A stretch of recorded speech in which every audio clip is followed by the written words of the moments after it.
Bem-vindos ao Grupo Marcos, eu sou Carlos Luiz. Bom dia, gente, eu sou a Vitória.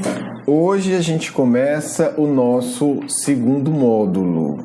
Esse primeiro encontro é para explicar a base desse módulo, inclusive a mudança de nome. Chegamos no momento em que o módulo vai ser rebatizado, ou vai ser batizado, não sei, mas ele vai mudar de nome, que é uma tradição muito bonita que o próprio apóstolo Paulo, Saulo, seguiu. Então, é importante entender, já tocando aí no assunto, que os símbolos, as tradições têm seu valor desde que a gente entenda o significado espiritual.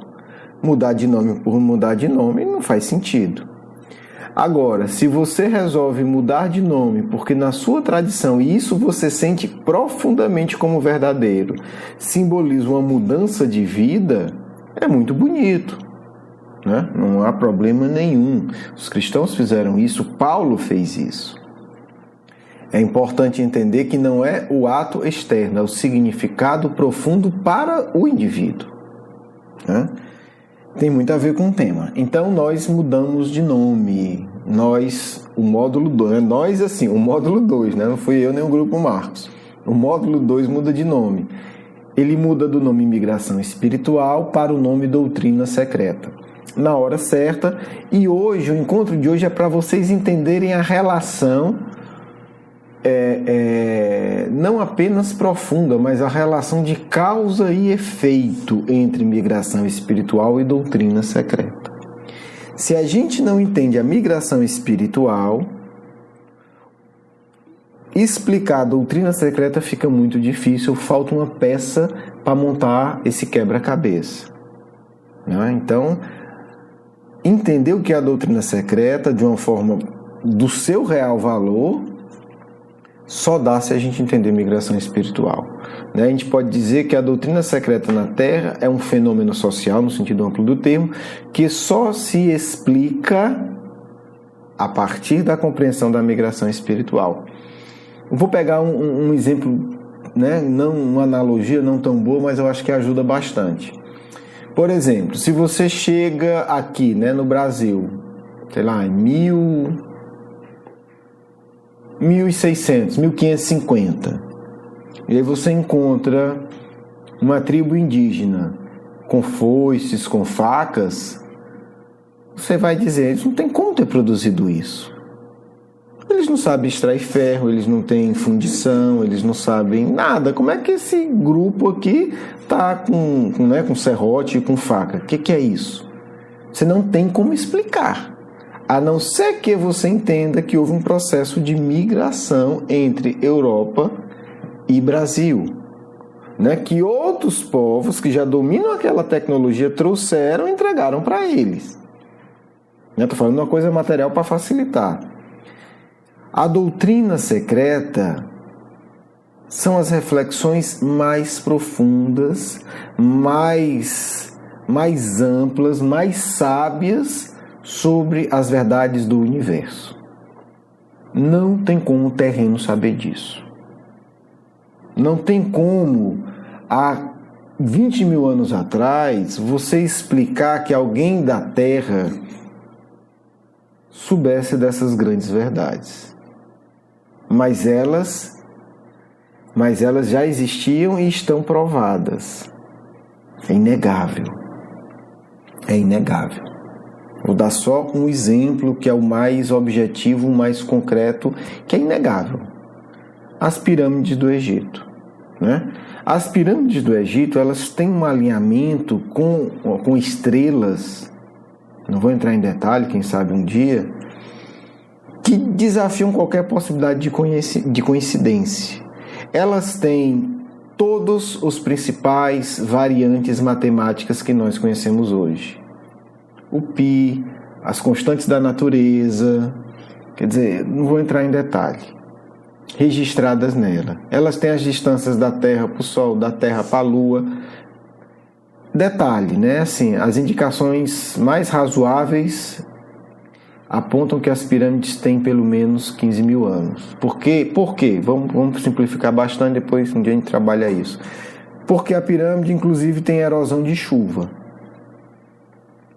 E nos últimos 15 mil anos não chovia, né? Hoje é um deserto. Então, quando é que elas foram construídas e depois elas tiveram erosão durante séculos de chuvas constantes? Então, obviamente, precisa ser um gênio para saber que ela foi construída na época que tinha chuva constante, né? Então, só que não tem como, essa equação não fecha. Porque do ponto de vista terreno, da história da Terra, não tem como espíritos um grupo humano naquela época ter esses conhecimentos. Então fica uma discussão maluca. A ponto de um grande engenheiro, de uma das maiores construtoras alemãs, dar uma entrevista e dizer: hoje, eu duvido muito que nós conseguíssemos construir com aquela qualidade. Estamos falando não de um cientista teórico, mas de um grande engenheiro do mundo da prática, que constrói as maiores obras da Alemanha. Quer dizer, que sabe fazer a coisa na prática. Ele chega e diz: hoje eu duvido muito que a gente conseguisse construir aquelas pirâmides com o grau de precisão e de qualidade delas. Então a coisa fica maluca, porque ninguém sabe. Se hoje a gente não consegue, como é que conseguiram? Cadê esse povo? Cadê esses engenheiros? Cadê esse saber? Então, assim, isso é doutrina secreta. Na verdade, as pirâmides, elas refletem, segundo Emmanuel, uma parte da sabedoria da doutrina secreta. Né? O Emmanuel vai chamar no livro A Caminho da Luz de Ciência Secreta do Egito. Né? Vamos discutir aqui uma palavra, certo? Leon Denis, encarnado, continuador de Kardec, vai falar da doutrina secreta. Ele vai dizer que todas as grandes religiões possuíam, na verdade são duas religiões. Ele vai falar que era a esotérica e a exotérica, com S e com X. Ele vai falar que era a religião das massas, para as massas, não das massas feitas para a multidão, e a religião dos sábios. Quer dizer, os sábios, conhecendo todas essas verdades e vendo que a grande massa não teria capacidade de compreender, eles ensinavam essas mesmas verdades através de símbolos. Aí é que está a questão. Então, todos os símbolos, eles têm um valor gigantesco. Se você entender que ele é um símbolo que carrega uma grande verdade espiritual. Se você tomar o símbolo pelo símbolo, você ainda continua nas massas, na compreensão rasteira. Problema nenhum, cada um no seu nível. Mas a gente tem que entender que os indivíduos que criaram os grandes símbolos, eles sabiam o que estavam fazendo. A gente faz isso todo dia com as crianças. Não dá para explicar, então você explica com uma metáfora, né? Você explica de uma forma que satisfaça a mente infantil, né? Quando a criança diz: o que acontece quando alguém mata alguém? Meu filho vai para a cadeia.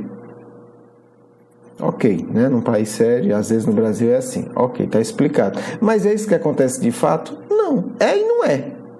Porque assim, o que é que acontece de fato? Há o crime, se o indivíduo foi pego em flagrante delito é um procedimento, se ele fugiu é outro, se ele foi capturado depois é outro, se instala um tipo de julgamento, aí se decide se vai ser o tribunal do júri ou não, quer dizer, tem uma multidão de detalhes.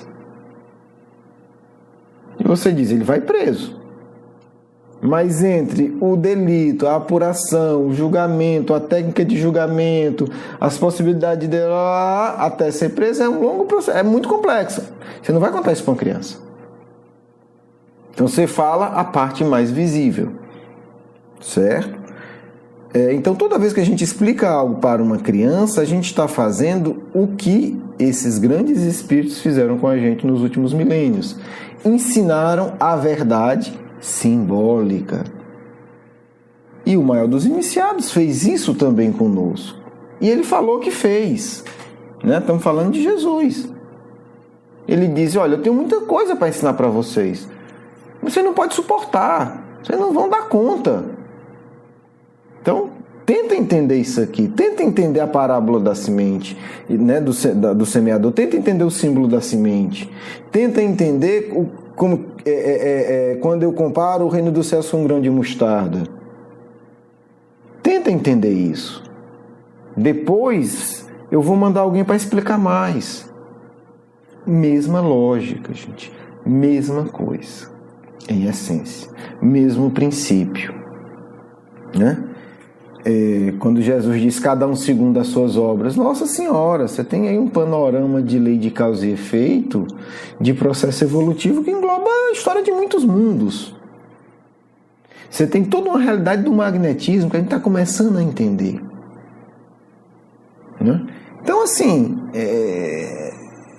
a coisa é muito profunda. Mas ele diz, cada um segundo as suas obras, para a gente começar a entender. Não falou de magnetismo, não falou de perispírito, não falou do processo evolutivo reencarnatório, falou nada disso, não dava para falar. Vocês não vão aguentar. Então vamos lá, certo? Então, o que é a doutrina secreta? A doutrina secreta, estamos falando da Terra, né? Estamos falando da doutrina secreta da Terra. Né? O Epaminondas de Vigo, no livro Memórias do Suicida, que é um livro revisado por Leon Denis. Esse professor é um dos espíritos mais evoluídos da colônia Maria de Nazaré, que trabalha com regressão de memória. Eu falei isso várias vezes. Então, assim, ele vai dizer que a doutrina secreta estudada no plano espiritual é outra coisa. Ele vai, inclusive, dizer só Jesus e os anjos mais evoluídos que trabalham com isso conhecem a doutrina secreta na sua totalidade. Aí é só a título de nota de rodapé, não entra nem no assunto, que não dá. Aí, é claro, eu não posso suportar isso. Então vamos falar da doutrina secreta da Terra, daquilo que foi escrito na Terra, daquilo que está colocado nas pirâmides do Egito, daquilo que Emmanuel diz que está colocado nas escrituras judaicas. E ele diz que pouquíssimos iniciados hebreus podem explicar tudo. Então vamos falar disso, que já é demais, tá certo? Então, estou falando de doutrina secreta da Terra. O que acontece? Na migração espiritual, vem espíritos sábios que faliram, mas não deixam de ser sábios, né? Que a sabedoria é sempre relativa, que para nós da Terra sabe muito, né? Vou dar mais um exemplo didático. O sujeito é um grande cientista, né, que cometeu muitos erros, mas ele é um grande cientista, ele ganhou Nobel, ele conhece muita coisa, mas fez besteira, pisou na bola, perdeu a chance, vai para o mundo primitivo.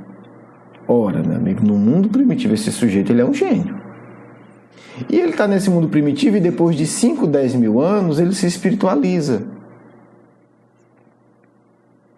e ele se junta com outros grandes cientistas e começam a estudar e entender as coisas num pequeno grupo. Porque a maioria é primitiva, a maioria não vai entender. Então esse sujeito, você imagina um prêmio Nobel depois de 5 mil anos de evolução moral e de estudo do que era possível, ele vai começar a elaborar uma doutrina secreta. Ele vai começar a entender as coisas de forma mais profunda. Agora não é só isso, porque esse não chegaria tão longe quanto a doutrina secreta da Terra chegou. Você imagina que toda migração espiritual tem voluntários, gente. Tem voluntários. Tem espíritos que estão no nível evoluidíssimo, mas diz, poxa, 30 espíritos que eu amo profundamente. Vamos pegar o caso de Capela, que é o que Emmanuel conta. Mas entendendo, o caso de Capela é apenas um dentre muitos. A gente trabalhou isso no módulo 1, né? No módulo Migração Espiritual. Então, quem não viu ou não lembra, dá uma olhada lá, que eu acho que está bem legal. Emmanuel fala de Capela. Capela é um caso. Migração espiritual entre mundos é igual migração no planeta Terra hoje. Você tem todo tipo e jeito. Hoje você tem alguém chegando no Brasil migrando. Uma pessoa, duas, uma família. Todo dia tem isso em todo canto. Então não é novidade. Para espírito isso não é novidade. E os espíritos apontam no livro dos espíritos para Kardec. Isso não é novidade. Kardec pergunta, quer dizer que agora tem gente reencarnada na Terra pela primeira vez? Os espíritos dizem sim, óbvio. Tipo assim, normal. Não é como se alguém me perguntasse, você está dizendo que hoje tem alguém vindo de outro país e vai migrar e se estabelecer no Brasil? Óbvio, normal. Alguém que nunca veio para o Brasil está chegando hoje no aeroporto ou num porto e vai morar aqui? Provavelmente sim, nada demais, meu amigo. Então, normal. Então, o que acontece? Digamos, um espírito muito evoluído vê que grande parte dos espíritos ligados a ele vão migrar para a Terra. Ele pode escolher, dizer, bem, pensei, avaliei, prós e contras. Ele tem liberdade, porque ele fez o dever de casa dele. A lei está totalmente a favor dele, porque ele está do lado de Deus. Ele pode escolher, simples assim. Ele pensa e diz, bem, eu vou para a Terra. Eu vou acompanhar esses espíritos que eu estou ligado. Eu gosto muito deles. Tudo bem, 10, 20 anos de sofrimento, mas eu estou disposto. Eu amo esses espíritos a esse ponto. Ele pode escolher. Certamente muitos amigos dizem assim, deixa quieto, deixa esse povo e fica aqui. Ó. Não vai te meter nisso, pelo amor de Deus. Mas ele pode escolher. A gente vê isso equivalente no livro, se eu não me engano, Renúncia, né, de espíritos, e aí só no âmbito da Terra, mas é um paralelo justo, eu penso, que diz assim, eu quero voltar para o planeta. Aí o amigo dele disse, não precisa mais, vamos para as esferas superiores, tu já fez tua parte, a gente vai colaborar de lá. E eles conversam. Alguns vão para as esferas superiores e colaboram das esferas superiores e tem seu valor. Ele já fez a parte dele, no sentido mais grosseiro. Ele pode fazer agora no outro nível. Problema nenhum. Outros dizem, não, eu vou reencarnar. E os amigos tentam convencer que não. Alguns são convencidos e não reencarnam e outros reencarnam. Essa é a história do livro. Desculpa, não é o Renúncia, é o Ave Cristo. Mas o Renúncia também é algo parecido. Né? O espírito... né, o Alcione, o guia espiritual diz, minha filha não precisa e passa, né, horas tentando convencer que não, mas ela quer, então vai, tá certo? Então, são realidades do ponto de vista espiritual comuns, rotineiras, não é uma exceção, não há um abalo cósmico, são decisões graves, mas nada de novo. Esses espíritos que abnegadamente resolveram vir para a Terra são os fundadores da doutrina secreta.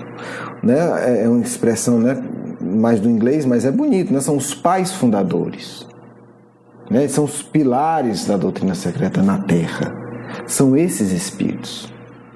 São espíritos que já não têm mais um compromisso com a lei no sentido da lei da inferioridade, o karma negativo. Eles não estão mais presos às paixões grosseiras. Eles não estão mais disputando cargo, fortuna, aplauso. Isso para eles já virou tolice. Não faz sentido simplesmente.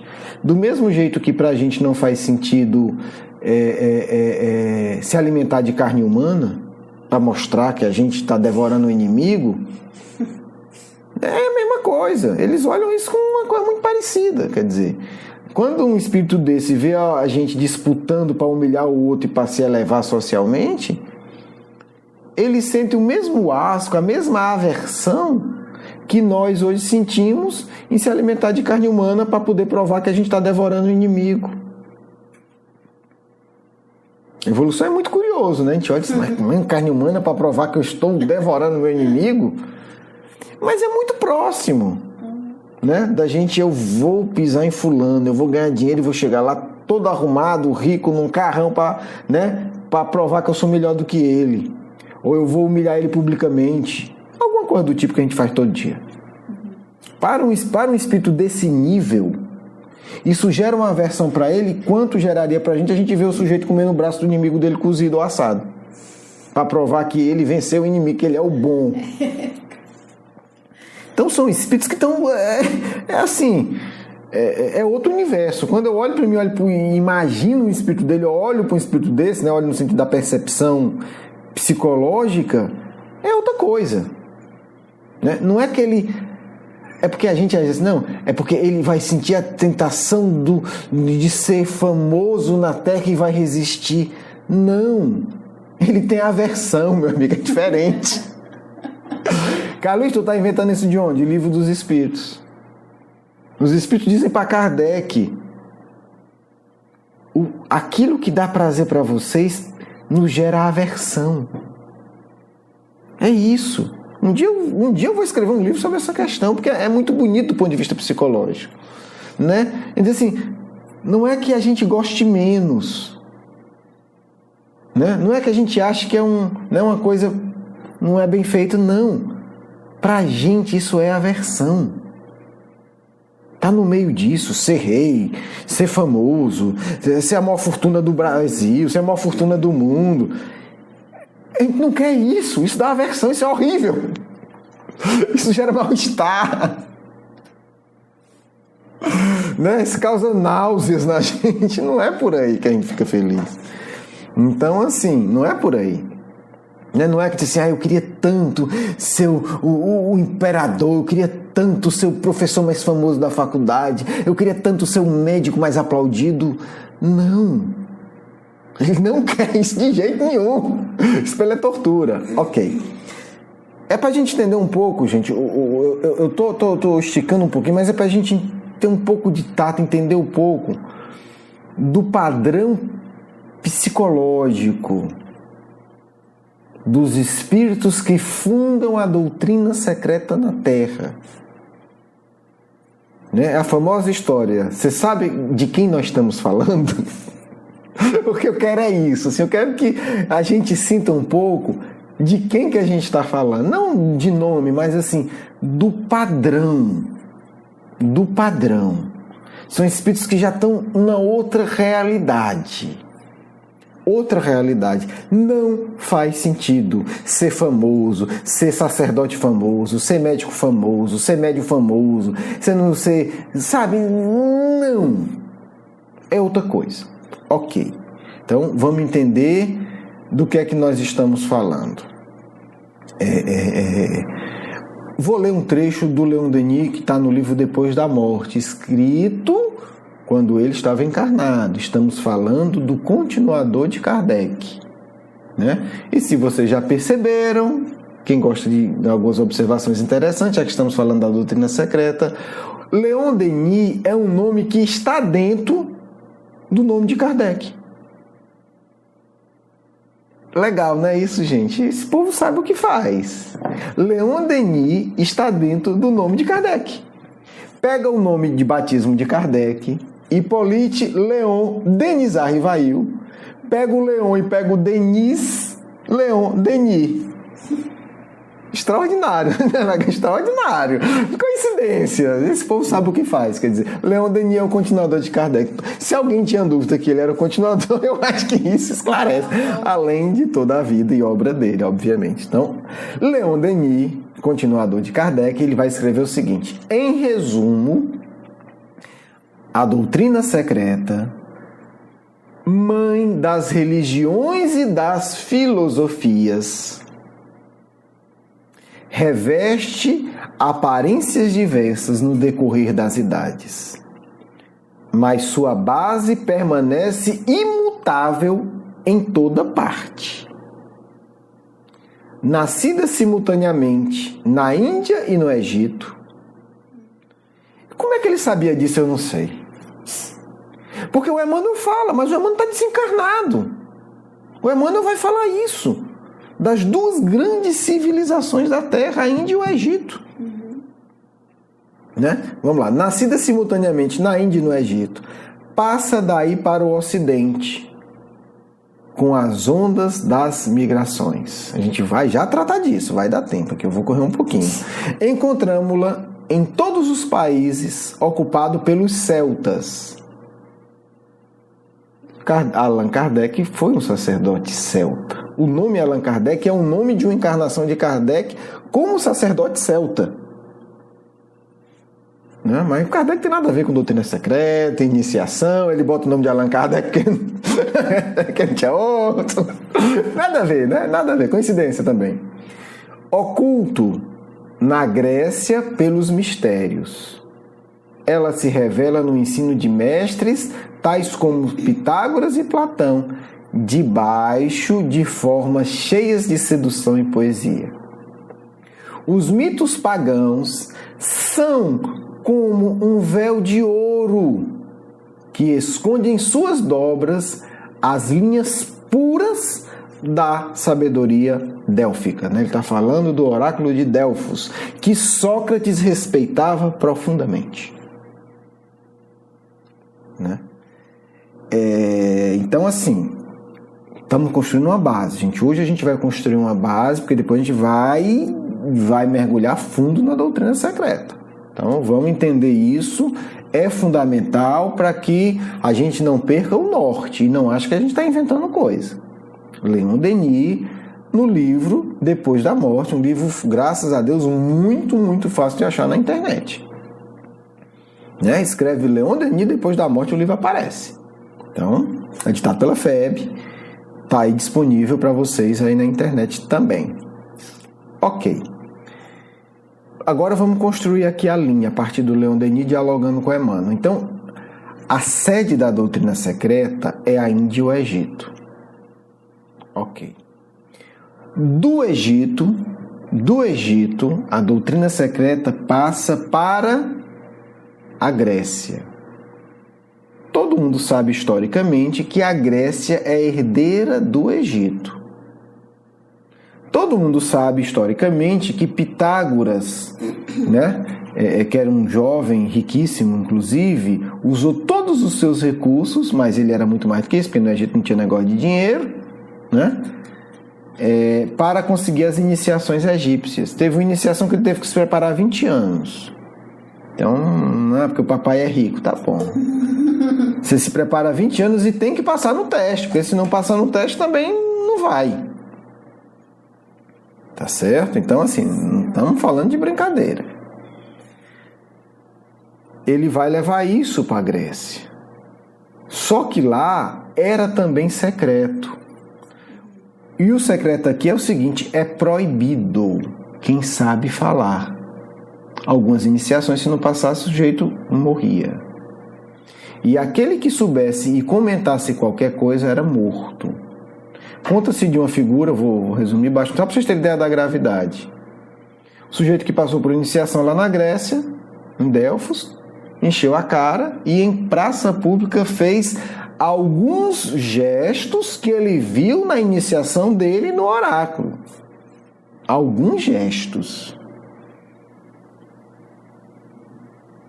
Como era uma figura pública, sabe-se lá por quê, ele foi poupado, mas ele teve que imediatamente sair da Grécia e nunca mais voltar lá sob a pena de ser morto. Detalhe, a Grécia em relação ao Egito, segundo Emmanuel, era brincadeira de criança, pegava leve. Então nós não estamos falando de vai lá, dá um jeitinho e me conta, certo? Não é disso, estamos falando de um projeto de vida que exige tudo e mais alguma coisa e de uma seriedade que não existe no mundo atual praticamente em nada. Pitágoras exigia como a iniciação básica, a única que foi tornada pública, porque era para o início, o resto ninguém sabe, 5 anos de silêncio. Você teria que viver na comunidade, nessa preparação, e os detalhes ninguém sabe, mas o que se sabe é que você teria que ficar 5 anos em silêncio. Gente, vocês não sabem o quanto, a maioria talvez de vocês não saiba o quanto isso é assustador, quanto isso é difícil. Porque no silêncio o psiquismo se purifica. Não é brincadeira. Eu tive uma experiência, nem sei quantos dias foram, esqueci. 10. Passei 10, foram 10 dias. 10 dias em silêncio. 10 dias, sem falar nada. Silêncio total, sem poder falar. Num retiro. Meu amigo, o inferno que existia dentro de mim, ele apareceu com todas as tintas e cores e cheiros. E é uma experiência comum. Não foi só comigo. Muita gente desiste. E é impressionante como depois de 10 dias as pessoas que ficam, elas estão com o olhar iluminado. Nunca vi isso em canto nenhum. Você não vê ninguém com a cara triste, porque durante os 10 dias você vê rosto de pavor, de tristeza. Se você for pintor e quiser modelos de rosto de pavor e depressão e tristeza, meu amigo, vá para um retiro desse. É assim, é um negócio assustador. Mas quando fecha isso aí, você diz, meu Deus, como é que pode? Todo mundo assim, com um brilho no olhar inacreditável. Gente, eu estou falando de 10 dias, né? Agora imagina 5 aninhos. Era o básico, o resto ninguém sabe. Ok. Só que tem um detalhe também extraordinário. E aí quem vai contar é o Emmanuel. Vamos lá. Eu não vou falar, tá aí no texto, o que o Emmanuel fala do Egito, né? E dessa relação do Egito, dos iniciados egípcios com as iniciações gregas, né?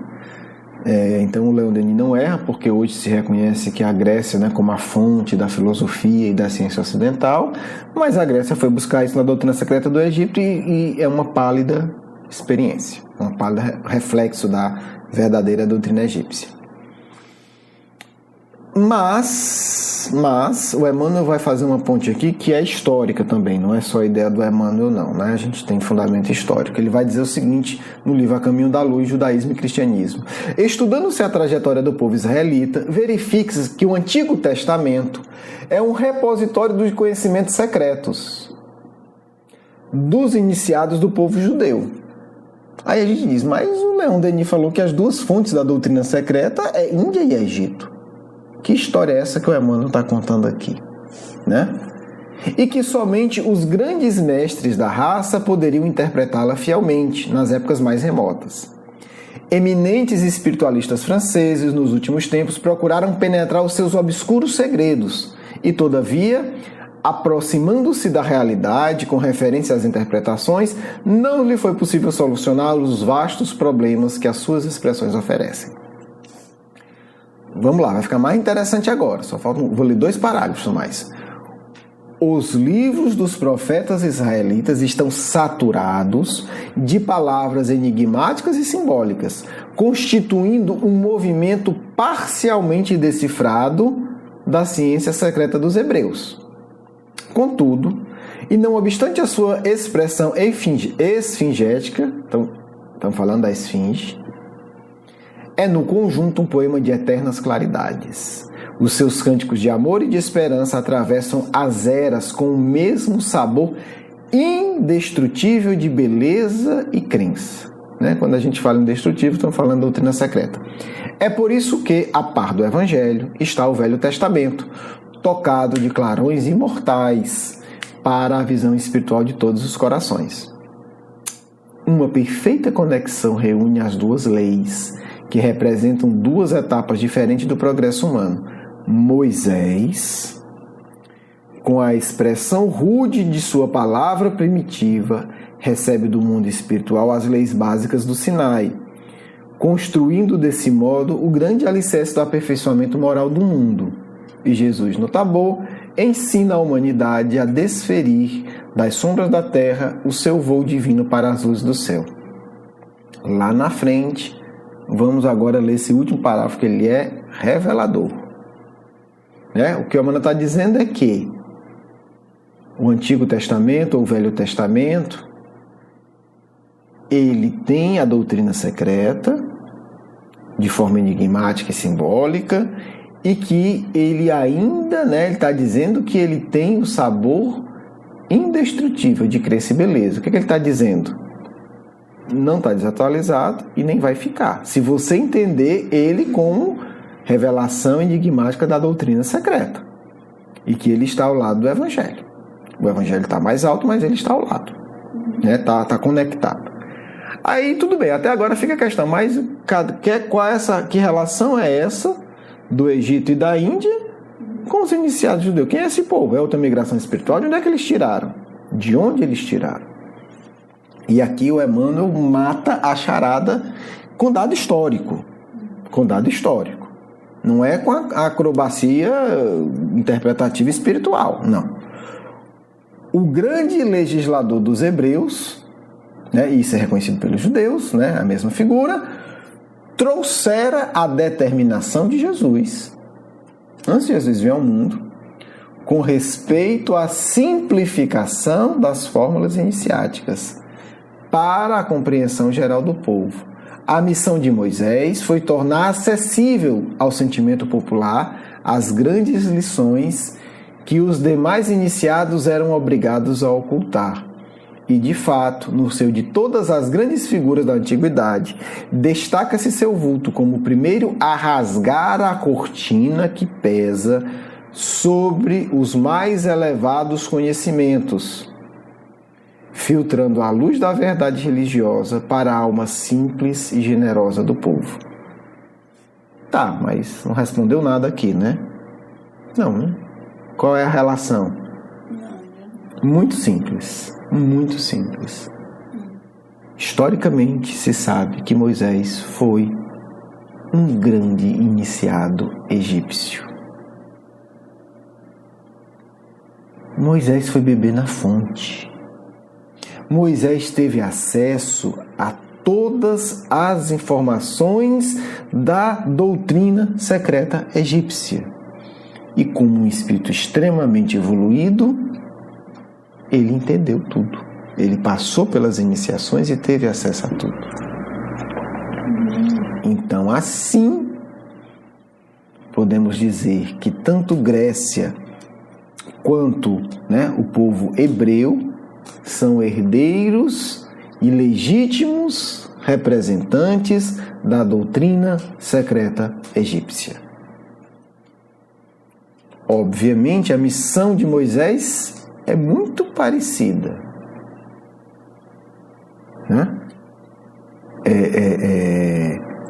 com o quê?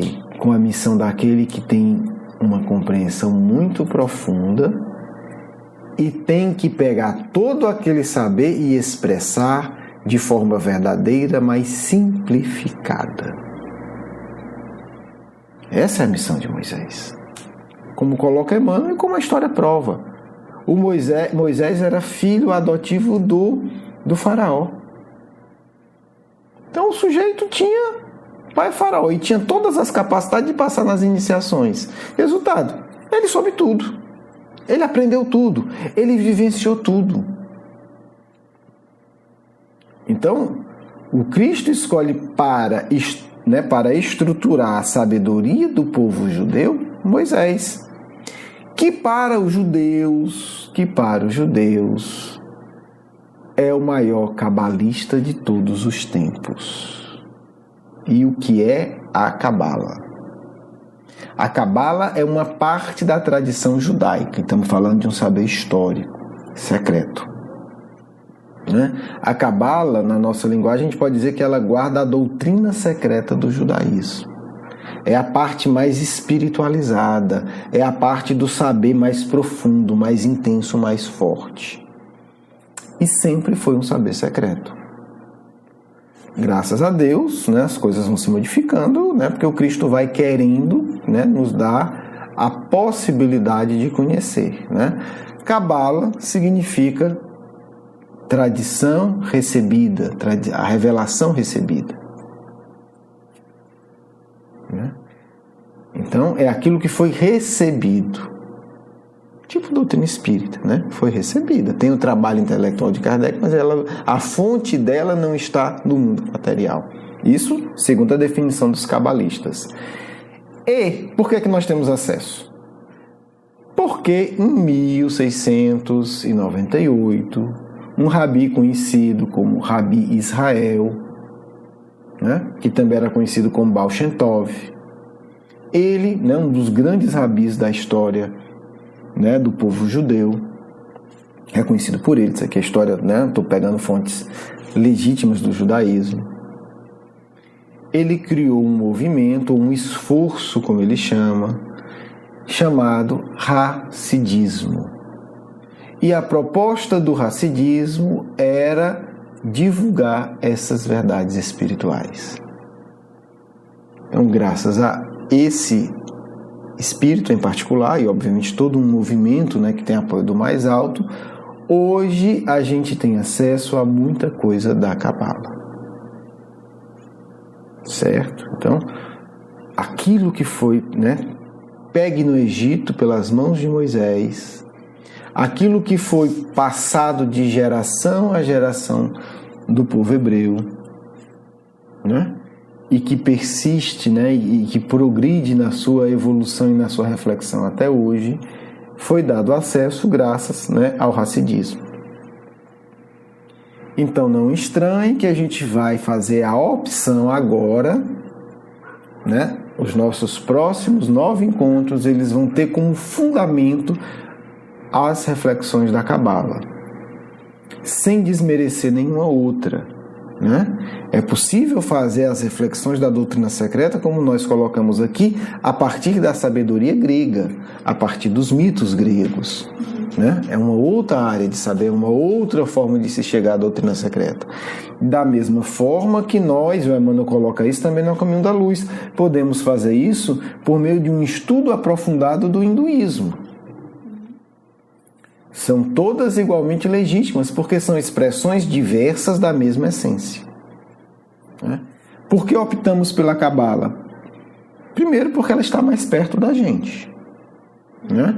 Porque ela é a tradição judaico-cristã. Né? Porque, obviamente, precisa dizer que o cristianismo nasce do judaísmo. Então, está muito mais ligado a nós. Mas a Grécia também está relativamente próxima, e o hinduísmo pode ficar próximo desde que haja um esforço de estudo sério.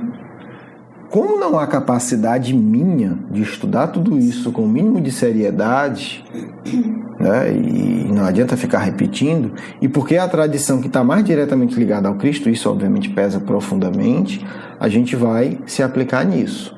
E eu vou dizer para vocês, esse povo sabe o que diz. O que nós vamos encontrar em termos de compreensão na Cabala, a partir da luz espírita, né? Porque é o espiritismo que é a nossa referência central, tá certo? É grandioso. Né? A Cabala vai lidar com Deus, a criação, a forma como nós nos relacionamos com Deus e o que é a alma. Não precisa dizer que a Cabala é reencarnacionista. Gente, e aí eu posso dizer que eu acredito sim, que eu comecei a entender a proposta espírita. Estava na hora, né? Sei lá quantos anos de espiritismo. 90, né? 2000, 2010, depois de 26 anos de espiritismo, eu acho que eu entendi a proposta. O espiritismo não é uma religião, no sentido estreito do termo. O espiritismo, ele vem nos ensinar a desvendar as verdades espirituais da doutrina secreta. Por isso que os espíritos, no Livro dos Espíritos, dizem a Kardec, o espiritismo é a chave. Não é assustador isso? Para mim é assustador, porque eles não disseram o espiritismo é o tesouro. Ele é a chave. Está falando de uma chave que abre alguma coisa. Um cofre, uma caixa, uma porta. E dentro desse compartimento que a chave abre, está o tesouro. Assustador. Eu que vivia arrogantemente achando que o espiritismo dava conta de tudo. Eu que fui tolo o suficiente de achar em parte da minha vida que bastava estudar o espiritismo. Eu digo, mas meu Deus, é uma chave. Quem tem a chave não tem um tesouro. Quem tem a chave não abriu a porta.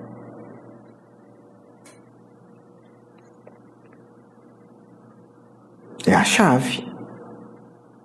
Talvez a chave que abra a porta de um castelo maravilhoso. Mas não é o castelo. E não é a porta. É a chave. Será que os espíritos falaram isso sem pensar? Pouco provável. No Livro dos Espíritos isso é quase impossível. Porque, será que foi o médium? Pouquíssimo provável, porque o Livro dos Espíritos ele foi realizado por psicografia indireta e foi revisado por dezenas de médiuns. O Livro dos Espíritos é um artefato mediúnico criado com uma delicadeza incomparável.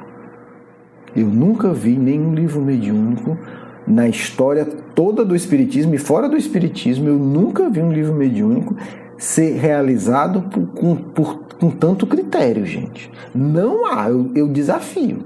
Há alguns outros que são surpreendentes, um dia a gente fala deles. Até desconhecidos. Mas assim, não há. Ele não foi uma psicografia, me desculpe.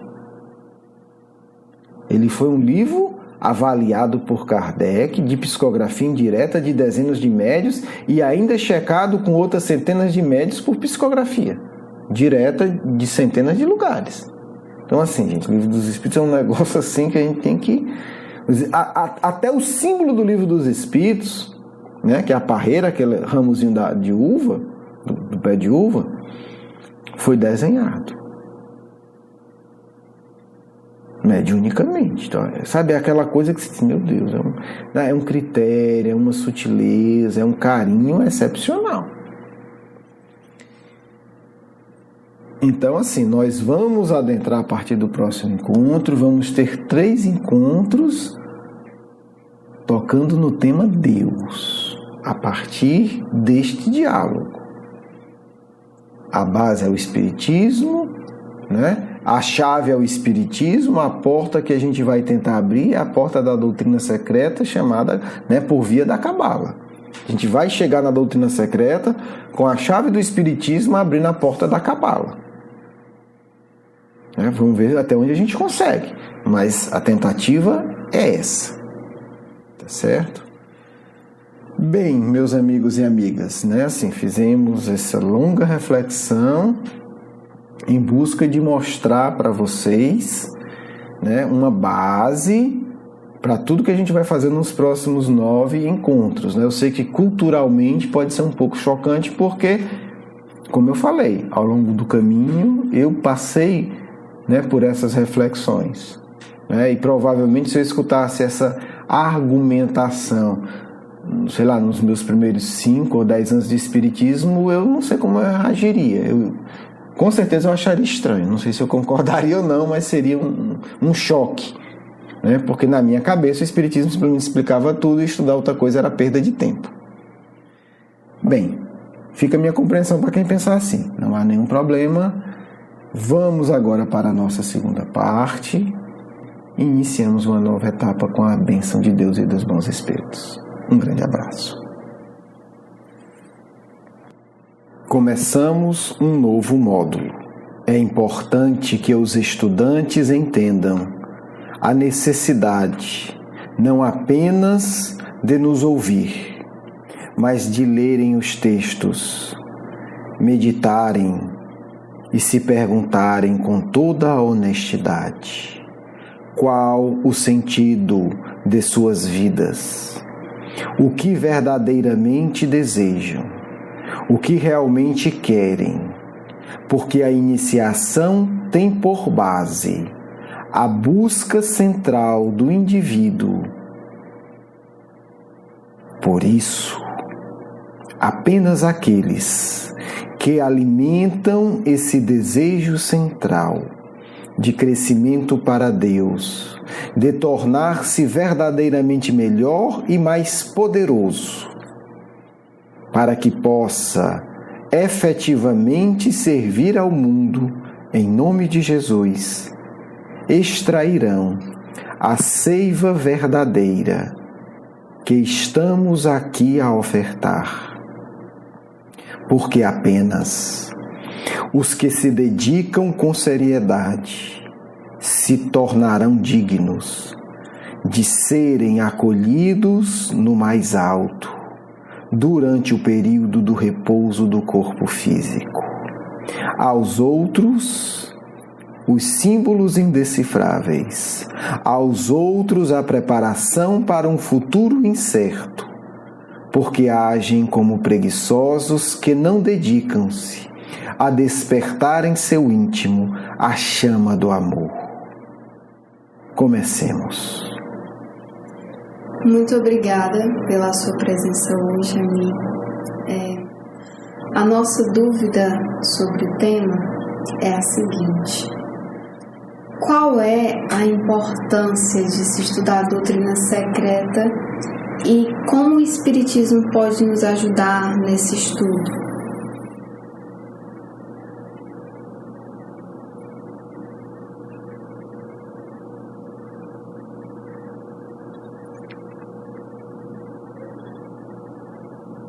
A doutrina secreta é a doutrina que irá vos ensinar a verdadeira transformação íntima.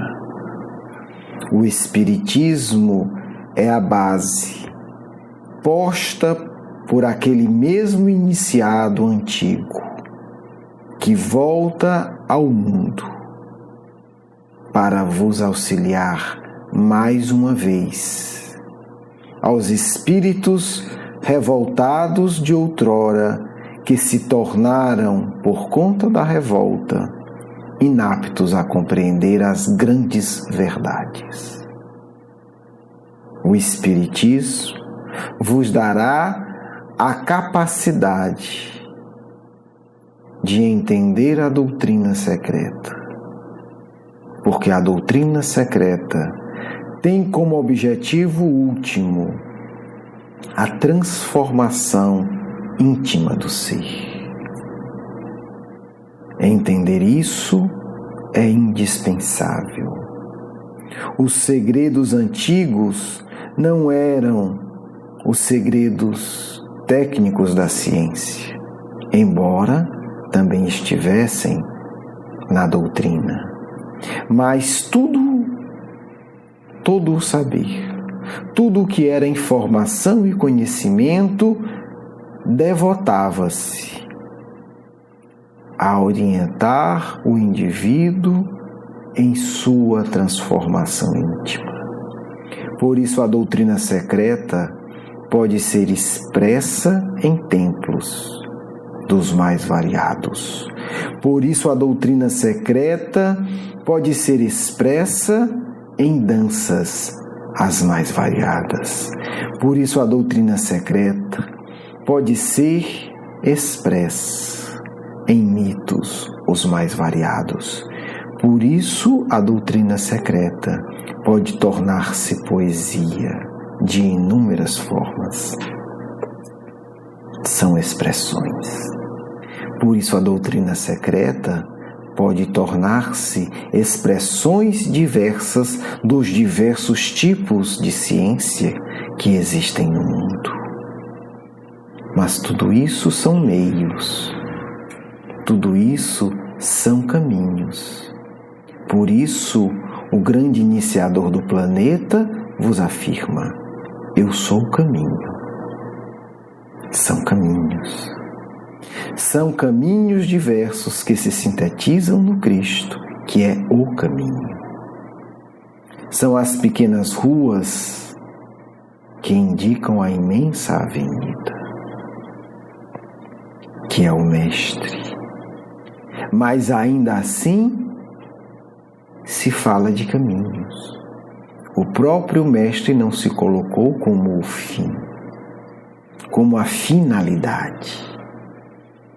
Então todo esse saber, todas essas ciências, todas essas expressões artísticas e todo o Evangelho são caminhos. Porque se o próprio Mestre se define como caminho, ele nos autoriza a falar desta maneira. Mas o objetivo é a transformação do ser. Não é o acúmulo de conhecimentos. Não é a coleção de informações eruditas ou não. O grande fim, a grande finalidade é Deus.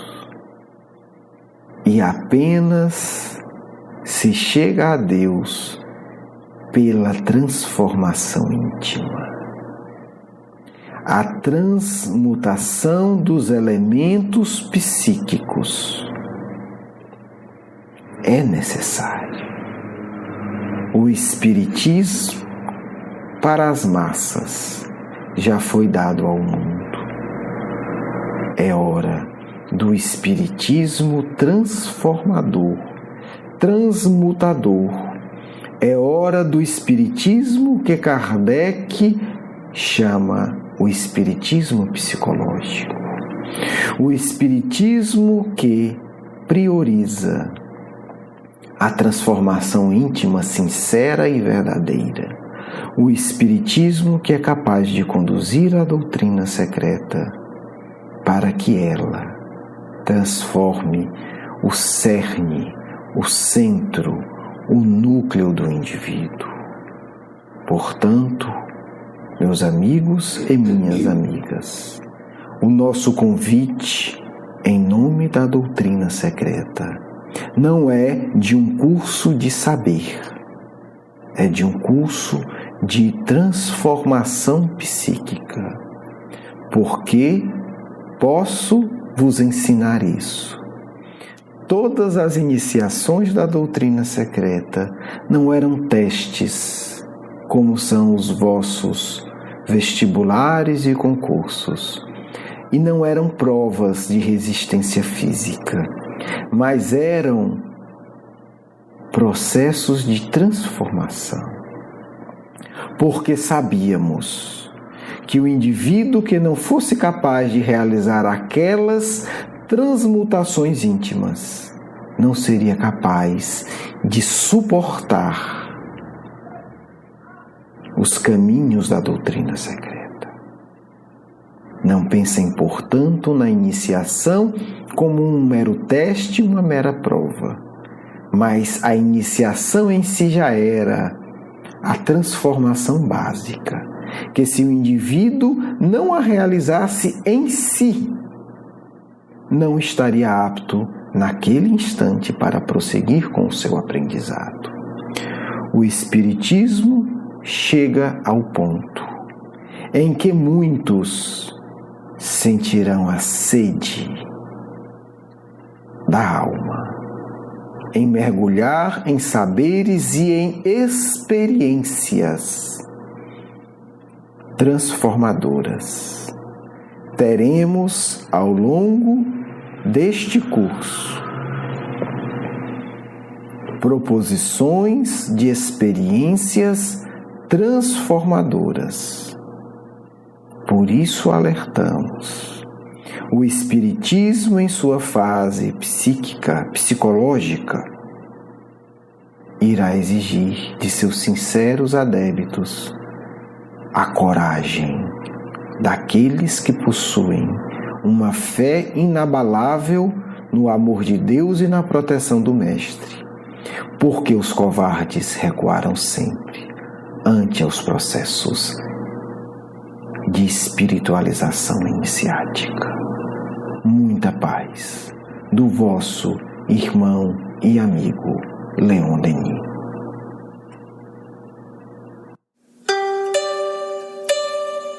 Quero agradecer o seu carinho, a sua atenção, e para conhecer mais do nosso curso Educação Espírita, um convite à juventude, do nosso programa Nova Geração e os nossos livros, por favor, visite o nosso blog grupomarcos.com.br. Você é muito bem-vindo. Um grande abraço.